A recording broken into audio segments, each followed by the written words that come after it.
J'accueille à présent Nathalie Arthaud, la candidate de Lutte ouvrière. Bonsoir, merci beaucoup d'être sur le plateau de BFM TV. On va évoquer votre programme de lutte, pas un programme électoral, j'ai bien remarqué. Mais on va commencer par quelques questions d'actualité, si vous le voulez bien. La centrale nucléaire de Penly a apparemment eu une fuite. Il semblerait qu'elle soit endiguée à cette heure-ci, qu'elle soit colmatée. Est-ce que vous avez le sentiment que c'est un incident grave qui mérite de remettre en question la question du nucléaire au centre de la campagne, ou que c'est un incident, après tout, qui est déjà réglé et qui montre que la filière nucléaire fonctionne correctement ? Moi, je crois que tous les incidents, y compris les plus minimes, dans le nucléaire, sont forcément des incidents qui peuvent devenir graves. Donc, il ne faut évidemment pas les prendre à la légère. Moi, je crois que dans les centrales nucléaires, dans cette filière, évidemment très dangereuse, il faut absolument qu'il y ait un contrôle d'exercer sur les travailleurs, sur la population, sur les riverains, sur ce qui se passe dans la centrale. Qu'ils aient au moins les garanties que toutes les mesures de sécurité sont prises et qu'on ne fait pas d'économie. Et moi, ce qui me choque, dans toutes ces centrales gérées par EDF, c'est qu'on a recours systématiquement à la sous-traitance, à l'intérim. Et on sait très bien quand même que quand on travaille en sous-traitance, c'est la meilleure façon de perdre le contrôle d'un processus de production. Et ben, vous voyez, en réalité, ces entreprises, elles fonctionnent comme les autres, avec toujours le souci de faire des économies, de faire des profits, d'aligner des comptes qui soient bons. Alors voilà, moi, c'est cela que je remets en cause. Je pense que dans ce secteur-là, la première chose, l'urgence à faire, ce serait effectivement que ça devienne des services publics et qu'on les gère, encore une fois, sous le contrôle vraiment des travailleurs qui pourraient alerter. Vous êtes d'accord avec Nicolas Dupont-Aignan qui veut renationaliser complètement EDF et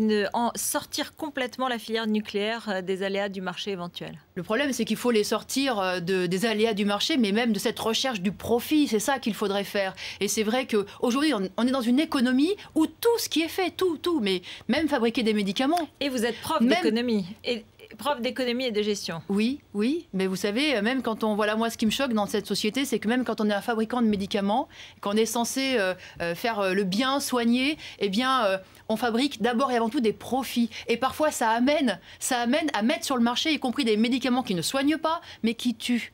Je pense au Mediator, je pense aux prothèses mammaires, par exemple. Donc, vous voyez, on est dans une économie où, effectivement, eh bien, les capitalistes se transforment en apprentis sorciers, bien trop souvent. C'est le cas de Total aussi, dans la mer du Nord. Donc, nous disons que ces grands groupes, et surtout, évidemment, à commencer par ceux qui comportent un danger pour la société, l'environnement, devraient effectivement être expropriés et être propriété collective, être gérés collectivement, démocratiquement, avec un contrôle évidemment de ceux qui font tourner les entreprises. Il y aurait la compétence nécessaire pour le faire. Elle est là, la compétence nécessaire. Et ce qui est fou dans ce système, c'est que, y compris ces compétences-là, elles sont gâchées.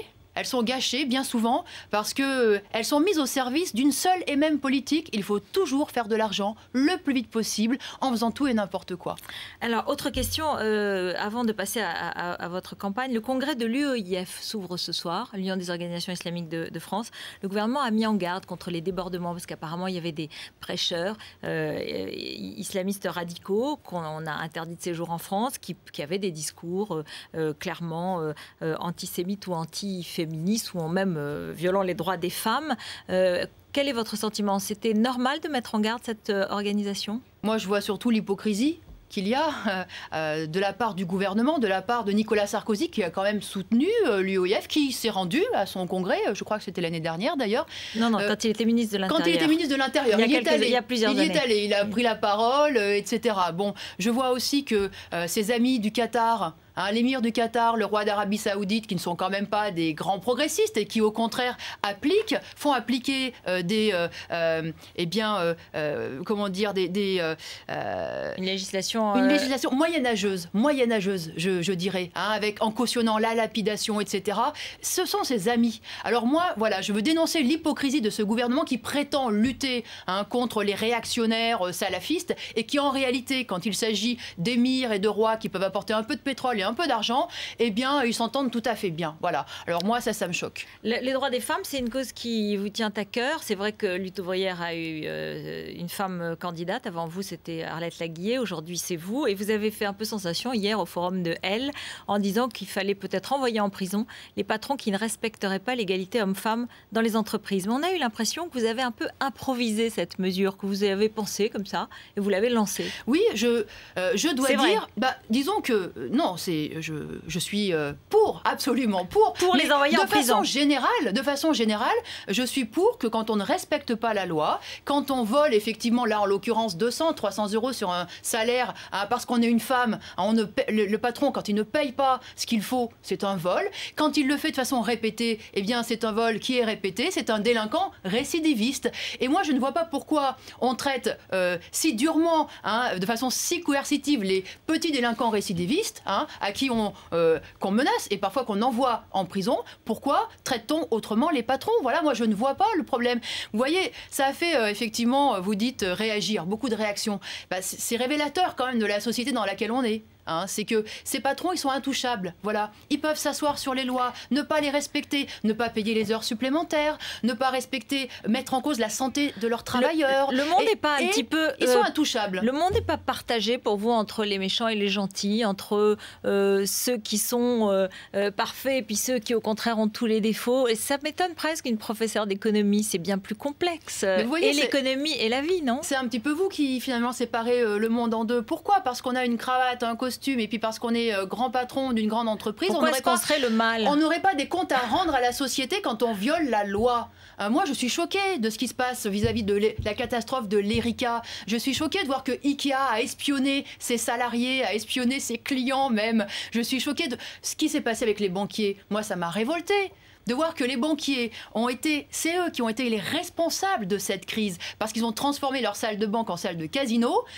Tout le monde d'ailleurs a dit, les dirigeants politiques, Nicolas Sarkozy aussi avait dit en son temps, qu'il leur demanderait des comptes. Eh bien, finalement, personne ne leur a demandé des comptes, personne ne les a traînés devant les tribunaux et effectivement, leur a demandé de payer pour les dégâts qu'ils ont faits. Ça a été le contraire. Alors moi, je pense qu'il faudrait réagir avec tous les patrons, oui, qui violent la loi et qui sont quand même responsables de méfaits sociaux, de crimes sociaux. Eh bien, il faudrait les traîner en justice.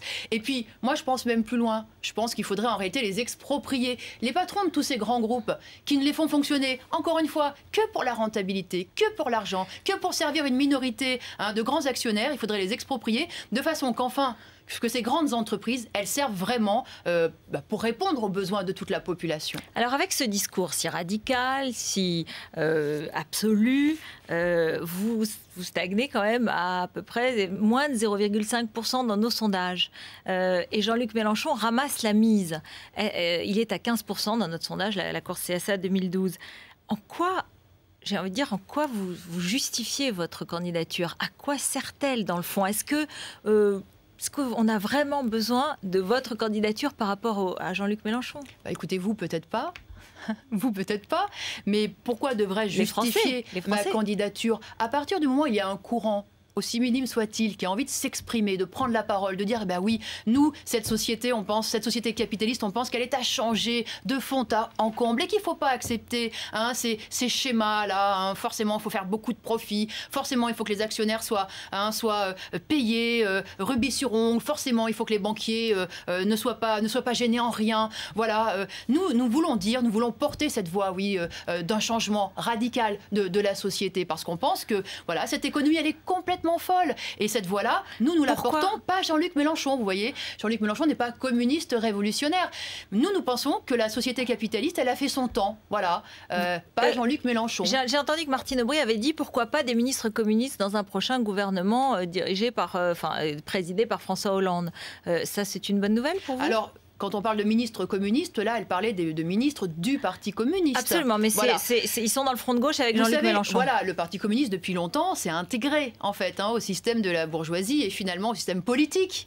Et puis il a accepté de gérer. dans différents gouvernements les affaires, les affaires de la bourgeoisie. Il a accepté déjà depuis 81, depuis Mitterrand. Donc cette politique-là, c'est effectivement sa politique. C'est la politique portée par Jean-Luc Mélenchon qui consiste à dire aux travailleurs que, il faut encore une fois s'en remettre à un gouvernement de gauche, qu'il faut espérer dans ce gouvernement et que c'est lui qui fera Vous n'avez aucune confiance en Jean-Luc Mélenchon s'il était ministre, par exemple? Non, je n'ai aucune confiance. Il a déjà été ministre. Oui, il a déjà été ministre. Il a beaucoup aimé, paraît-il, beaucoup aimé quand il était ministre de Jospin. Et nous n'avons pas du tout aimé la politique de Jospin, vous voyez. C'est une faiblesse d'agir, c'est une faiblesse d'agir, d'intervenir sur le cours des choses au lieu de parler, au lieu d'être dans l'incantation. Écoutez, est-ce que vous avez l'impression que ceux qui sont au pouvoir agissent beaucoup? Est-ce que vous avez l'impression qu'ils ont beaucoup de leviers pour agir? Vous savez, Nicolas Sarkozy avait promis 5% de chômage.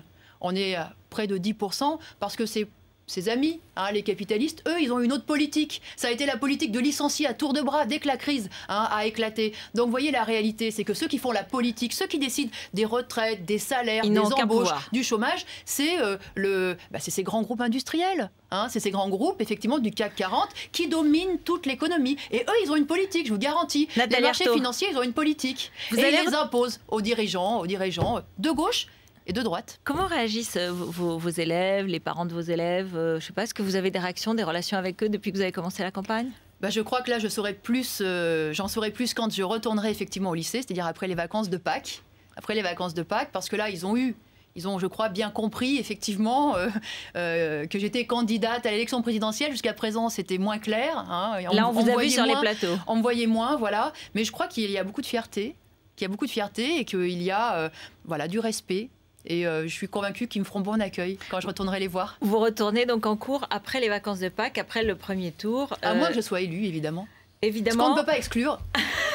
Vous le dites en souriant. Merci d'être venu sur notre plateau. Merci.